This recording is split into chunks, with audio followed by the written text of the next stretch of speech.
आप जो जवाब दे रहे हैं उनका सवाल मैं आपकी तरफ रख दे रही हूँ। वो कह रहे हैं कि ठीक है, आपने कहा कि आपकी पत्नी मस्जिद जाती हैं, हो सकता है कुछ एक महिलाएं हो जो मस्जिद जा रही हूँ, अब वहां जाने का सही पहनावा क्या होना चाहिए, ये तय करने वाला कौन है? मौलाना साजिद रशीदी जैसे लोग? हाँ देखिए, अभी आपने ड्रेस कोड वाली बात कर दी है। हाँ तो देखिए, मस्जिद के अंदर कोई ड्रेस कोड नहीं है, अपना पूरा शरीर अपना ढका हुआ होना चाहिए। तो नमाज अब अगर अरे भाई सुन तो लीजिए, अरे सुन लीजिए मेरा जवाब सुन लीजिए। साड़ी से ज्यादा ढका हुआ और क्या हो सकता है? फिर उन्हें किस बात पर आपत्ति हुई? आप वो सुनना चाहती हैं? आप सुनना चाहती हैं या नहीं, ये बता दीजिए। एक बार उनका जवाब आने दीजिए, साधवी जी एक बार जवाब आने दीजिए। आपत्ति इस बात की है, ठीक है, ठीक, एक बार बात पूरी कर ले, एक बार बात पूरी कर ले, फिर आपका उत्तर करिए। अपना पूरा शरीर ढक के वहां गई थी, साड़ी पहन कर गई थी, कोई शॉर्ट ड्रेस पहन के नहीं गई थी डिंपल यादव। आस्था जी देखिए, मैं इनसे कहना चाहता हूँ, देखिए साड़ी जो मेरे हिंदू महिलाओं का परिधान है, भाई मैं दिल से रिस्पेक्ट करता हूँ उस चीज की, लेकिन अगर ये बार-बार अगर इस बात को कहेंगे मुस्लिम महिलाओं को लेकर, तो भाई मुझे आपत्ति है। भाई मस्जिद के अंदर अगर महिलाएं अगर जाती है नमाज पढ़ने के लिए, उनका शरीर ढका हुआ होता है, लेकिन मैंने क्या कहा कि मस्जिद इबादत का घर, अल्लाह का घर, किसी को इसको क्लियर कर लेते हैं। आपने कहा कि पूरी तरह से कवर्ड अप होना चाहिए, तो क्या आपका इशारा बुर्के की तरफ है? या आप ये कहना चाहते हैं कि बुर्के या हिजाब महिलाओं की चॉइस है? मतलब लिबास ऐसा होना चाहिए, लिबास ऐसा होना चाहिए कि पूरी तरीके से कवर्ड अप हो। जी कि बुर्का पहन के जाएं डिंपल यादव के लिए, यही था। साड़ी में अगर कोई महिला ढकी हुई नहीं है तो आप और किस परिधान को ये मानते हैं कि वो ढकी हुई है? डॉक्टर जीनत, अब यहाँ पर परिधान पे बात आ रही है कि सबसे पहले तो ये था कि भाई कितनी महिलाएं ही हिंदुस्तान की मस्जिद में नमाज पढ़ने जाती हैं, अब जाती हैं तो उनका परिधान क्या हो? अब कह जरूर दिया जाता है शरीयत के अकॉर्डिंग, उसमें कोई डिजाइन नहीं दिया गया है, लेकिन जहां तक मेरी जानकारी इशारा किया गया है कि भाई इस तरह का लिबास हो कि बहुत ज्यादा तंग ना हो और ढीले ढाले कपड़े हों, पूरी तरह से ढका होना चाहिए और पूरा उसका वर्णन है। लेकिन आप इस वक्त हैं और पढ़ी लिखी हैं, प्रबुद्ध वर्ग से आप भी आती हैं और फॉरवर्ड सोच आप रखती हैं, और आपके पहनावे को देखकर कोई कहेगा क्या कि इसमें कोई खराबी है? नहीं, बहुत अच्छा है, बहुत एलिगेंट पहनावा है। मौलाना क्या कहेंगे? लेकिन बात यह है कि क्या आप ऐसे जाकर नमाज पढ़ सकती हैं, या ऐसे लोग आप पर टिप्पणी करें तो आप उसका कैसे सामना करेंगी? मैं आपको कहना चाहती हूँ, जैसे कि हम लोग गुरुद्वारे जाते हैं तो वहाँ का एक रूल है आपको सर ढकना है, पूरी तरीके से ढक के जाना है।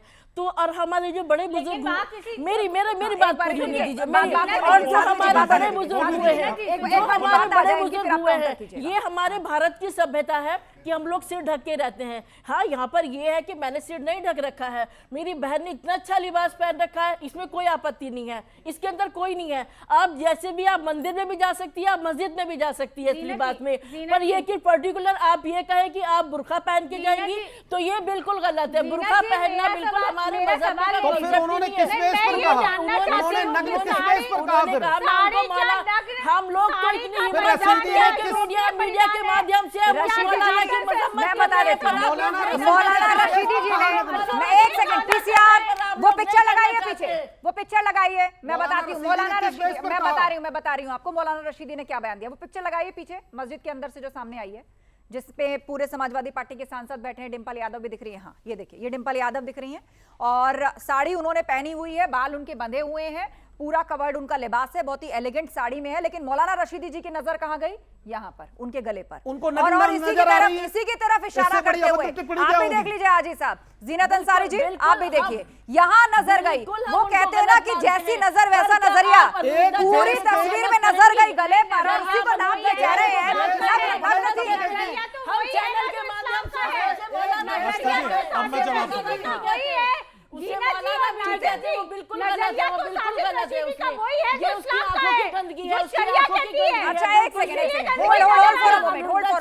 देखिए इस तरह क्या है ना, किसी की आवाज ऑन एयर नहीं जाएगी, मैं एक एक करके नाम लूंगी आप सबको 20-20 सेकंड। अच्छा आचार्य जी 20 सेकंड, उसके बाद हाजी साहब। गई तो उस पर ये अभद्र टिप्पणी किसी साधारण व्यक्ति की स्त्री जाएगी, उस पर क्या आप नहीं बोल सकते हो? फिर तो आप बहुत ज्यादा कर दोगे, बहुत ज्यादा नीचे उतर जाओगे आप। इससे बड़ी क्या गलती नहीं हो सकती, इससे बड़ी क्या बात है साहब? ठीक है, इस तरह की बातें होती। ठीक आचार्य जी। आस्था जी देखिए, अभी आपने एक डिस्प्ले पे एक पिक्चर चलाई तो आपने कहा कि नाजिम साहब आप देखिए। देखिए मैंने नहीं देखा, क्योंकि मैं अपने भारत के हर महिला का सम्मान करता हूं, यही मेरा मजहब इस्लाम है। और जिस तरीके की यहां पर बातें हो रही है तो मैं ये कहना चाहता हूं, देखिए जगत जननी है, जगत जननी का हम सभी लोगों को सम्मान करना चाहिए, चाहे कोई आचार्य हो या मौलाना हो। अगर महिलाओं पर अगर अभद्र टिप्पणी करेंगे तो कहीं ना कहीं उनकी सोच, उनकी नीयत पूरी तरीके से खराब है। वो नहीं चाहते कि यहां पर महिलाओं का सम्मान हो, लेकिन हम मेरा मजहब इस्लाम ये कहता कि आप महिलाओं का सम्मान कीजिए, इसलिए हम अपनी महिलाओं का सम्मान करते हैं, बराबर का उनको दर्जा देते हैं। अच्छा ठीक है, एक सेकंड आपने कहा बराबर का दर्जा देते हैं। मेरा एक छोटा सा सवाल बराबर का दर्जा देते हैं। क्या हाजी नाजिम साहब इस तरह का कोई बीड़ा उठाएंगे, इस तरह का कोई सामाजिक जन जागरण अभियान चलाएंगे जहां पर महिलाओं को बताया जाए कि भाई मस्जिद के अंदर आपकी एंट्री बैन नहीं है, बस आप नियम को फॉलो करें, आप भी नमाज पढ़ सकती हैं, जब मक्का मदीना में पढ़ी जा सकती है तो यहां भी पढ़ी जा सकती है। हाँ आस्था जी, देखिए मैंने बताया कि अल्लाह का शुक्र है मैंने हज किया हुआ, तो देख मैं अपनी घरवाली को साथ अपने लेकर गया था, वहां पर उन्होंने भी नमाज पढ़ी है और मैंने भी नमाज पढ़ी।